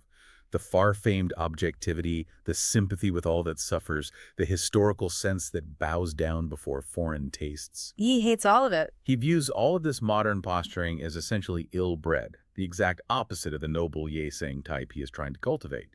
But he realizes he cannot fight this great war alone. He needs to look around for his peers, for people with enough strength to proffer a helping hand in this massive work of destruction. So he casts his writings out as bait. He states that from this time onward, his works are essentially fishing lines thrown into the waters of humanity. He is trying to catch anyone who might understand the terrifying depths he has explored. But the tragedy of the book is captured in his final realization about that bait. He says if nothing was caught, it was not his fault. There simply were no fish to come and bite. Which leaves you with a deeply unsettling reality to consider. If reaching the absolute pinnacle of human understanding requires stripping away all traditional morality, if it demands alienating everyone you have ever loved, and if it forces you to endure a solitude wrapped in 7 impenetrable skins, does the ultimate liberation of the mind inevitably become a prison for the human heart? Picture the exact moment right after the creation of the universe. God has just finished this monumental, agonizingly complex task. Right, the ultimate creative act. Exactly. But he doesn't, recline on a cloud in serene triumph like we always imagine. Instead, he coils himself up in the form of a serpent at the very foot of the tree of knowledge. Just to recover from the sheer, overwhelming exhaustion of being good. Yes. And that is just such a staggering image to drop you right into. It really is. When you carefully consider that theological irony, you realize the immense psychological toll that goodness actually requires. Exhausting, right? Precisely. The philosophy we are examining within the book suggests that after pouring out so much virtue to create an ultimate life-affirming vision, the figure of Zarathustra, specifically, even a divine creator reaches a breaking point. A breaking point of a profound fatigue, like the tension of sustaining that flawless purity demanded an immediate release. The book implies that God had simply made everything too beautiful, too perfect. He needed a break. And what fascinates me and what that break actually looks like, that moment of divine idleness on the seventh day, that necessary break from perfection, is literally defined in the book as the devil. Wow, yeah. So the devil isn't some cosmic adversary with a pitchfork waging a war for human souls. Right, the devil is simply God taking a day off from the exhausting labor of being good. That is such a brilliant reframing. And analyzing that specific mechanism of exhaustion sets the exact intellectual stage for the psychological landscape you are about to enter in the book. Because the author needed a break too, right? Exactly. After the profound expenditure of idealism required to conceptualize his previous works, a very specific kind of recreation was necessary for him. We are stepping into a space defined by deliberate, calculated hardness. Hardness and cruelty. Yes, it is an environment of relentless unmasking, where refining one's form and mastering the art of keeping silent take absolute precedence over comforting platitudes. Which means, if you are settling in hoping for a gentle, uplifting meditation on human morality, you need to adjust your expectations immediately. You really do. The book makes it abundantly clear to you. Do not expect a single good-natured word from this point forward. We're stripping away the comforting illusions of modern ethics. It's essentially a phase of psychological warfare. And that deliberate cruelty brings us right to the first major unmasking in the book, the genealogy of our morals. Specifically, dissecting the psychology of the priest. To truly grasp the weight of this unmasking, you have to experience the sensory progression of the 3 essays contained in this section. Right, because they don't merely state their thesis, they sort of stalk it. Yeah, the opening tone is designed to deliberately mystify you. It's cool, deeply scientific, intentionally reticent. Laced with a very dry, almost detached irony. Exactly. But that analytical breeze does not last. The book describes the progression like a distant thunderstorm. Oh, I love that imagery. You feel the temperature drop, you see a faint flash of lightning on the horizon. Then these incredibly uncomfortable truths start breaking upon your ears with a dull, rumbling sound from remote distances. Building into a fierce, suffocating tempo. Until finally, amid terrifying thunderclaps, a completely new truth shines out from between the thick clouds. And the first of those thunderclaps fundamentally rewrites the origin of Christianity. The book presents a truth that shatters millenniums of accepted history. It argues that Christianity was not born from divine revelation or the spirit, Yeah. as is universally supposed. No, it was born out of resentment. Yeah. It was a massive subterranean insurrection. A counter-movement designed specifically to overthrow the dominion of noble, life-affirming values. Let me pause you there, though, because we need to explain the actual mechanism of that resentment to the listener. Of course. How does a subterranean insurrection actually work? Historically, the book tells us, good was defined by the noble, the powerful, the vital. The people who had the strength to impose their will on the world. Right. And bad simply meant the weak, the ineffective, the lowly, but the weak, unable to assert power physically, waged a genius psychological war. They inverted the values. They convinced themselves, and eventually the entire world, that their weakness was actually a deliberate moral choice called meekness. Which is incredibly clever. And the strength of the nobles. They rebranded that natural vitality as evil. That is the exact psychological inversion. It's a brilliant, almost insidious mechanism of survival. If the weak cannot defeat the strong in physical reality, they invent a moral system that damns the strong to hell for their vitality. And guarantees the weak an eternal reward in heaven simply for lacking power. That is the transvaluation of values. But, as profound as that is, the second essay brings an even heavier realization, the psychology of the human conscience. Wait, I need to push back on this a bit. Because traditionally, we are taught that our conscience is the highest part of us. Right, the voice of God. Yeah, whispering in our ear, guiding us toward righteousness. But the book reduces the conscience to a trapped instinct for cruelty. Which sounds incredibly cynical at first glance. It really does. Are we really supposed to believe that every pang of guilt you feel is just your brain wanting to torture something and settling for itself? Well, it sounds cynical until you examine the historical psychology of human domestication outlined in the book. Okay, walk me through that. Consider humanity in its natural, untamed state. We possessed a fierce, outward-facing instinct for cruelty, for conquering, for discharging our power into the wild environment. Just raw, uninhibited survival. Exactly. But then comes the advent of society, laws, and the enforced peace of civilization. Humans were suddenly confined within the restrictive walls of the state. So that outward instinct for cruelty didn't just evaporate. No, it was actively denied its natural release. It is exactly like a high-pressure cooker where the release valve has been permanently sealed, That's a perfect analogy. or like a wild animal that has spent its entire life hunting, suddenly trapped in a tiny cage. If that primal instinct to conquer and discharge power cannot be directed outward into the world, it has no choice but to turn its claws inward.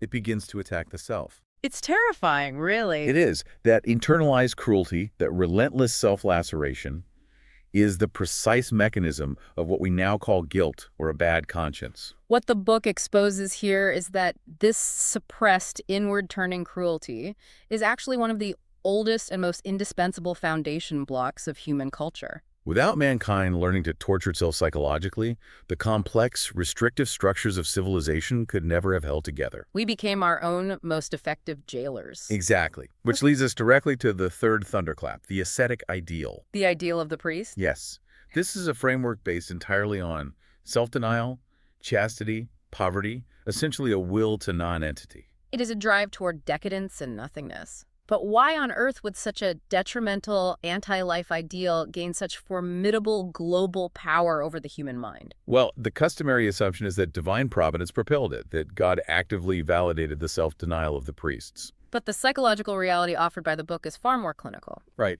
It flourished simply because of a lack of competition. It was a faute du mieux, for lack of anything better. There was just a vacuum. Precisely. Until this specific philosophical intervention, there simply was no counter-ideal offered to humanity to explain their immense earthly suffering.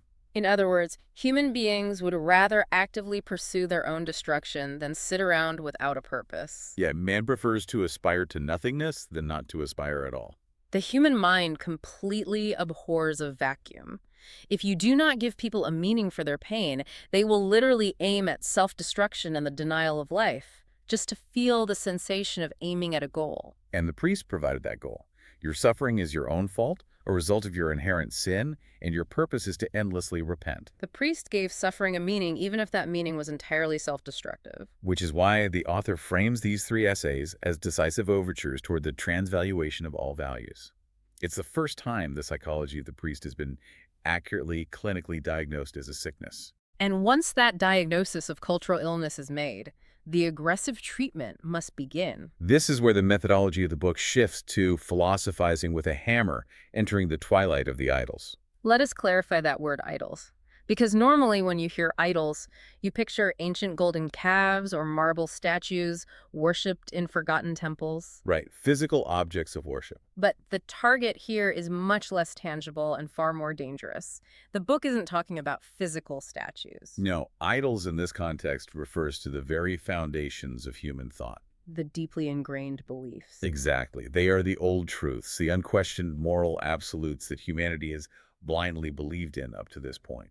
And when the book introduces the hammer, it is not a sledgehammer meant to violently smash. That's a crucial distinction. It's more like a tuning fork. A tuning fork, I love that. The philosopher taps these ancient venerated truths with a hammer to hear them sound out, revealing that they are entirely hollow inside. So when the book declares the twilight of the idols, it is a calm declaration that these unquestioned truths are entering their final fading hours. Yes. And the imagery used to describe the handling of these old truths is so striking. You don't get the sense of a careful, agonizing deconstruction. Instead, there's this vivid image of a strong wind blowing through the trees in an all-too-rich autumn. The fruit falling from the trees in every direction, those are the truths. There are so many of these old truths crashing down around you that there is an absolute excess. You literally trip over them. You crush them to death underfoot because there's simply too many falling at once. And you must notice the specific tone of that destruction. You might expect a somber, apocalyptic mood when systematically dismantling the core beliefs of Western civilization. But the atmosphere the book creates is actually cheerful and fateful.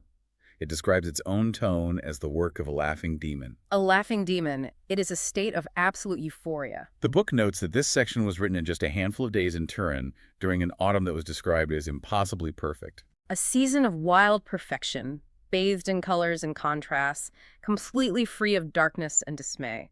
It's fascinating to consider that from that profound joy, from that radiant, overflowing health, comes the ultimate philosophical destruction. Because only true, overflowing health can accurately recognize sickness. Precisely. This demands that we deeply re-examine the historical trajectory of human thought. For centuries, humanity has assumed that its moral development was a steady road upward to truth. But through this piercing life will, a second consciousness illuminates the reality. What humanity called the way upward was actually the downward path, It was the path of decadence. leading away from instinct, away from vitality, and toward a profound psychological sickness. And this is where the knight really twists. The claim is that the good man, the very person society praises as a moral beacon, was precisely the one most blind to the proper way upwards. The saints, the altruists, the highly moral citizens were the ones actively leading humanity down the path of cultural decay. Because finding the proper way upwards toward true culture requires a ruthless intellectual honesty that the good man fundamentally lacks. The good man relies entirely on the comfort of established idols. To understand this specific lack of honesty, we must look at the book's intense critique of a cultural mindset, framed initially through the case of the musician Richard Wagner, but ultimately aimed at an entire nation's psychology. Right. If we look at the fate of music as an example, music used to possess a world-transfiguring, yea-saying character, It was the flute of Dionysus. a pure affirmation of life, passion, and vitality. But it lost that character. It became heavy, moralistic, and decadent. But this isn't merely a critique of a composer's notes on a page. No, the failure of modern truth-seeking infected the art we consume, making it a broader indictment of the idealist, specifically targeting the German people and their approach to the spirit. The core of this critique rests on the concept of psychological uncleanliness. The argument asserts that the German people have grown increasingly indolent and poor in their instincts, yet they desperately convince themselves they are intellectually honest. They have developed a psychological appetite that allows them to consume massive, irreconcilable contradictions without any cognitive distress. I have to say, the analogy you can draw from the book for this is incredibly sharp. Oh, the gastric neutrality one. Yes, think of it as gastric neutrality at an all-you-can-eat buffet. Imagine someone who walks up to a buffet and piles their plate with mutually exclusive foods. They gulp down rigorous, rational science right alongside blind, unverified faith. They swallow Christian love in the exact same mouthful as virulent anti-Semitism. They dish up the will to power alongside the gospel of the humble. And they digest it all without a single stomachache. They completely lack the refined taste to realize they are consuming poison and paradoxes simultaneously. That gastric neutrality, that disinterestedness that finds everything somehow tasteful, is the exact definition of idealism in the book. It is a bottomless cowardice in the face of reality. To pretend not to see what is logically true, to instinctively love falsehood and mask it under the noble-sounding word idealism, is the ultimate psychological depravity. And to prove this, the book calmly lays out a methodical historical indictment, listing the massive crimes against culture committed over the last 4 centuries due to this exact cowardice. Let us slow down and really look at those historical crimes because the perspective shifts everything you thought you knew about history. Take the Renaissance. Right. We are told that there was a fragile moment when a higher order of values, noble, life-affirming values that guaranteed a strong future, had actually succeeded in triumphing over the decadent, life-denying values of the church. The Renaissance was winning. But then comes Martin Luther, referred to here as that cursed monk. Luther's rebellion didn't just restore the church. No, he restored the underlying disease of Christianity, the denial of the will to live, right at the very moment it lay defeated. You see the exact same pattern in the realm of philosophy. Just as a truly scientific, unequivocally upright attitude of mind was being attained in Europe, philosophers like Leibniz and Kant appeared. They are identified as massive breaks upon the intellectual honesty of Europe. They did not advance truth. They constructed back stairs leading down to the old ideals. They created complex, confusing formulas that simply provided people with the intellectual permission to reject science and comfortably return to their old, comforting falsehoods. And then you see it in politics. Consider Napoleon. He is described in the book not merely as a conqueror, but as a superior force of genius and will. Someone who actually had a vision strong enough to consolidate Europe, to turn it into a unified, cultured, political, and economic unit. And what ruined that grand vision? The petty, sickly wars of independence and the rise of nationalism. It robbed Europe of its overarching cultural significance, subdividing it into fragmented states with politics on a pathetic municipal scale. The through line connecting Luther, Kant, and nationalism is the absolute refusal to face reality. The book states that if a person or an entire culture is not psychologically clean, They cannot possibly be deep. What society mistakenly calls depth is often just this instinctive uncleanliness towards oneself, the refusal to be clear about one's own contradictory nature. Recognizing this massive fraud brings us to the profound destiny of the author himself. He positions himself as the very first upright intellect in history to overcome this 4,000-year deception. This realization culminates in perhaps the most intense claim in the entire book. The author states plainly, "I am not a man, I am dynamite." He views his destiny as a fatality. His very name will forever recall a crisis the likes of which has never been known on Earth. A profound clash of consciences, where a final sentence is passed upon everything that humanity had previously believed, exacted, and hallowed. Yet, even as he declares himself a destructive force, he experiences a profound dread. He is horribly frightened that one day people will pronounce him holy. He vehemently refuses to be a saint. The psychological twist here is brilliant and deeply revealing. He states that he would rather be a clown than a saint because nothing more blown out with falsehood has ever existed than a saint. He chooses the clown because the truth he brings is terrible, and saints are the architects of the comforting lie. We have spent millenniums calling lies truth. To reverse that, to enact the transvaluation of all values, means becoming the first decent human being simply by having the courage to smell falsehood as falsehood. And to deliver this terrible truth, he chooses a very specific mouthpiece, Zarathustra. But I have to stop and question this choice. The historical Zarathustra, or Zoroaster, was the exact person who originally invented the moral struggle between good and evil. He translated morality into metaphysics? Exactly. Why use the architect of the error to tear it down? Because the historical Zarathustra was the most truthful of thinkers. The argument in the book is that because Zarathustra created this most portentous of all errors, morality, he has the longest and greatest experience of the subject. Oh, I see. But more importantly, in Zarathustra's teaching alone, is truthfulness upheld as the highest virtue. Therefore, possessing more courage than any other thinker, he must be the first to expose the error. The moralist overcomes himself through his own unwavering commitment to truthfulness. And through Zarathustra, we get the ultimate warning about the type of man who has hitherto been regarded as the highest, the good man, the kind, the charitable. We really need to unpack why the good man is considered the ultimate enemy of the future. The condition for the good man's existence is absolute falsehood. They refuse at any price to see how reality is actually constituted. Because reality, in its natural state, is terrifying. Is built on passions, desires, inherent conflict, and the will to power. But the good man views distress of any kind as an objection against life itself, as something that must be instantly eradicated. The book considers this desire for absolute safety to be the most disastrous nonsense on Earth. To connect it to how we live today, think about our modern obsession with extreme safety, the sterilization of our environment, the constant need to trigger warn every uncomfortable thought. It is like looking at a magnificent, violent thunderstorm, and out of pity for the poor people who might get wet, you decide to invent a machine to permanently abolish bad weather. It is absolute madness. The good man wants a world stripped of danger, stripped of passion, desiring only to reduce humanity to a harmless, blue-eyed, benevolent herd animal. They want to secure their paltry comfort by castrating existence of its greatest character. Which is precisely why Zarathustra declares that the good cannot create. To be a creator, one must first be a destroyer. You must break old values into pieces to forge new ones. And the good man is utterly terrified of this destruction. They crucify anyone who writes new values on new tables. They sacrifice the future of human potential just to maintain the comfort of their present.